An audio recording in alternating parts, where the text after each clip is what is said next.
Assalamualaikum warahmatullahi wabarakatuh. Jumpa lagi ya sama saya Mas Joko. Kali ini saya mau membahas tentang cara memahami sakit asam lambung ya, agar kita itu nggak cemas terus, berandai-andai itu yang buruk terus ya teman-teman. Itu yang saya alami dulu. Saya itu karena dulu belum tahu ilmunya ya. Jadi selama sakit itu sangat kebingungan. Saya ini sakit apa? Saya ini sakit apa? Kok debar-debar? Kok pusing keliengan? Kok sesak? Kok mulut asam? Kok nyeri-nyeri tembus punggung? Kebas-kebas, kesemutan, itu pokoknya semua itu saya rasakan ya teman-teman.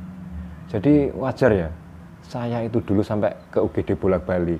Itu karena dulu kan belum tahu ilmunya, kalau sakit ini itu sakit asam lambung.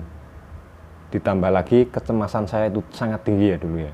Ini sekedar pengalaman ya teman-teman, supaya teman-teman itu tidak mengikuti lah itu pikiran buruk terus ya teman-teman.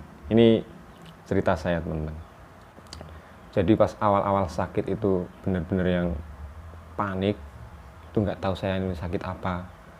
Jadi tubuh kita itu meresponnya itu salah ya teman-teman. Asam lambung naik sampai ke dada ya, itu otak salah merespon teman-teman. Jadi salah meresponnya itu dikiranya paru-paru, jadi kan sesak ya, itu sampai kaku gitu dulu saya. Sebenarnya ini sakit apa, sampai ke UGD, kata dokter itu cuma asam lambung. Kan makin kebingungan saya, sakit asam lambung tapi kok rasanya kok banyak sekali. Ternyata kan kecemasan kita ini yang sangat tinggi ya. Jadi kecemasan itu sangat berdampak banyak ya untuk kesehatan kita teman-teman, pas lagi asam lambung ya. Padahal kalau orang normal ya, sakit asam lambung itu rasanya cuma fokus satu ya di sini, cuma sakit di sini. Itu istri saya ya teman-teman. Kalau sakit asam lambung itu di sini ya teman-teman. Kalau beda lagi sama yang punya kecemasan itu semua kerasa teman-teman, sampai rambut rontok juga ya teman-teman. Itu saya alami dulu teman-teman. Jadi intinya kita itu harus memahami ya teman-teman sakit ini. Kalau kita semakin cemas, ya wajar lah asam lambung kita tuh semakin tinggi lagi ya. Jadi caranya itu harus, teman-teman itu harus dipahami ya teman-teman. Kalau sakit ini itu kalau dokter sudah bilang asam lambung, ya udah teman-teman itu fokus, nggak usah mikirin kalau rambut rontok nanti takutnya kanker. Itu buang teman-teman, jauh pikiran seperti itu, buang jauh ya.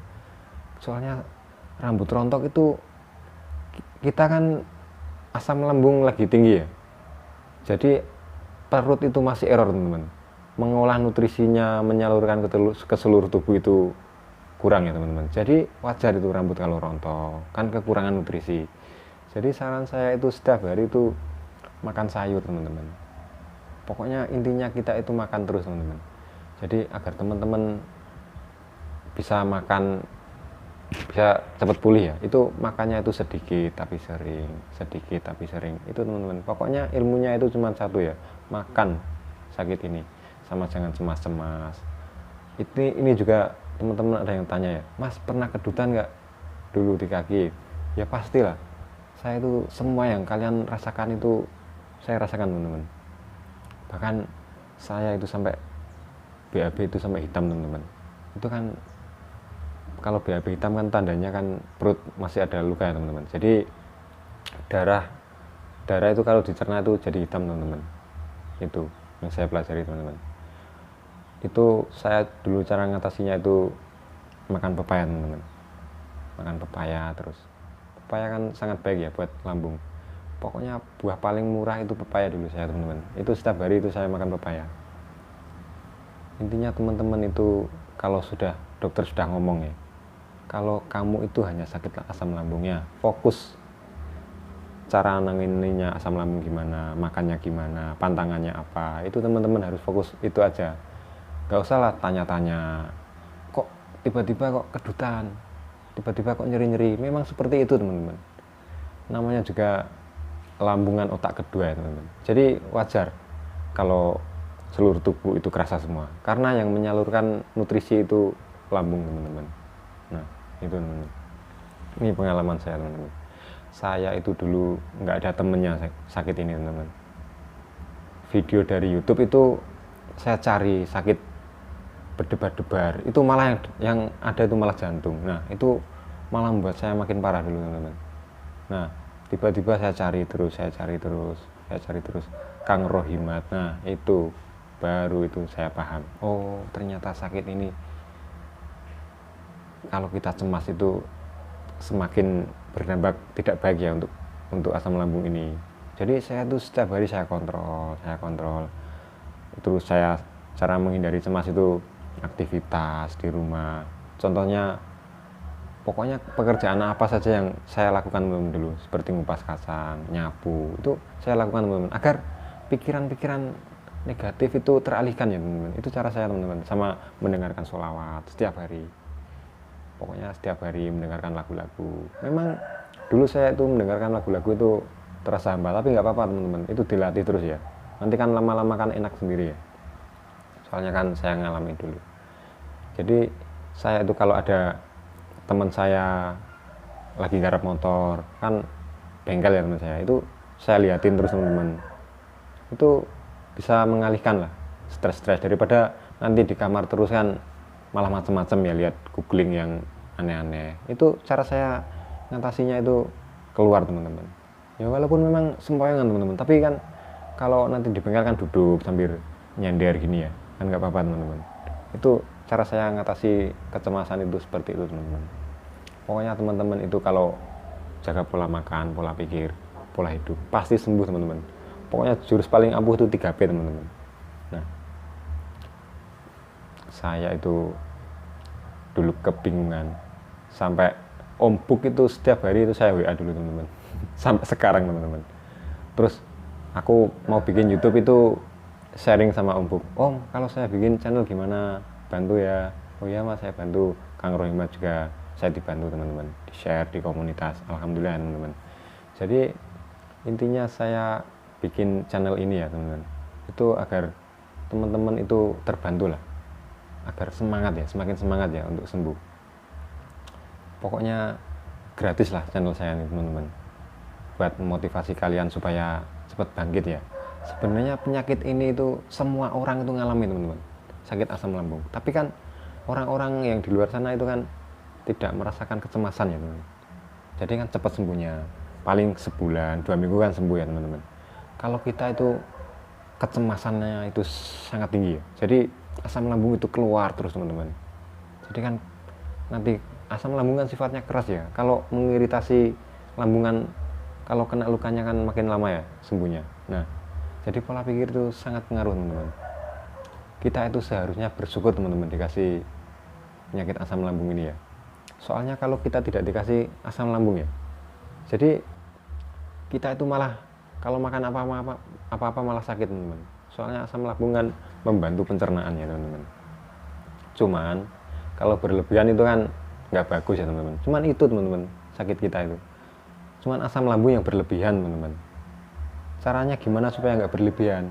Mikirnya itu jangan kenceng, itu kuncinya ya. Itu kalau kita mikirnya itu santai, memang gimana ya kalau jelasin ya, saya soalnya dulu juga bandel ya, kalau dijelasin sama dokter itu masih kok gini-gini, banyak tanya lah. Tapi lama-kelamaan itu kalau teman-teman sudah mentok ya, saya itu sudah berobat kemana-mana tapi kok nggak sembuh-sembuh. Pikiran seperti itu tuh muncul teman-teman dulu saya. Jadi si perasaan masa bodoh itu tiba-tiba langsung hadir ya saya. Masa bodoh, pusing kelingan makan, terus nggak mikir-mikir yang aneh-aneh. Itu lama-lama nanti kita bisa normal kembali teman-teman. Kalau kita sudah merasa masa bodoh, sudah berobat kesana kemari kok nggak sembuh-sembuh.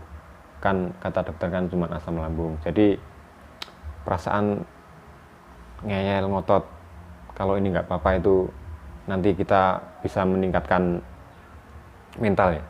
Jadi kita itu yang dulu takut makan gorengan, tiba-tiba nyoba sedikit-sedikit, nggak apa-apa lah, nggak apa-apa makan gorengan sedikit-sedikit, nggak apa-apa. Sesuatu yang berlebihan kan nggak baik ya teman-teman. Tapi kalau yang sedang-sedang kan nggak apa-apa ya teman-teman. Jadi saya dulu itu cara ngelatihnya itu sedikit-sedikit teman-teman, makan gorengan. Tempe itu dulu dikukus terus ya, tapi kan sudah bosan ya berbulan-bulan makan putih. Jadi saya lebih berani itu makan gorengan. Soalnya kan Pak Koir juga nyuruh dulu, kalau di Jogja dulu sana itu semua makanan nggak apa-apa dimakan asal yang halal itu. Jadi perasaan-perasaan positif kalau sakit ini tuh nggak apa-apa, hanya pikiran kita yang terlalu cemas. Sebenarnya makanan itu kalau sakit asam lambung, kita makan apa aja itu pasti sakit ya teman-teman. Apalagi ketambahan kecemasan kita, jadi malah makin tinggi itu. Jadi asam lambung nyemprot itu bukan karena makanan, tapi karena kecemasan kita ya malah teman-teman. Itu awal-awal saya makan gorengan itu langsung teman-teman, langsung kerasa ya. Tapi saya latih setiap hari teman-teman. Wajar, ini kan anak saya ya teman-teman ya. Padahal kan nyusu ibunya ya. Tapi kan anak saya juga ikut mencret ya. Itu karena ibunya itu makan pedas. Nah seperti itu teman-teman. Kita itu kalau sakit asam lambung itu sedikit-sedikit harus dilatih. Kan lambung kita itu jadi seperti bayi ya teman-teman. Sangat sensitif ya. Ya itu teman-teman pelajarannya. Bayi kan sedikit-sedikit kan dilatih ya. Makan, kalau ibunya nyusu, kalau nyusu ibunya ya, anak saya itu mencret teman-teman, karena ibunya itu makan pedas. Nah jadi kita itu seperti itu contohnya teman-teman.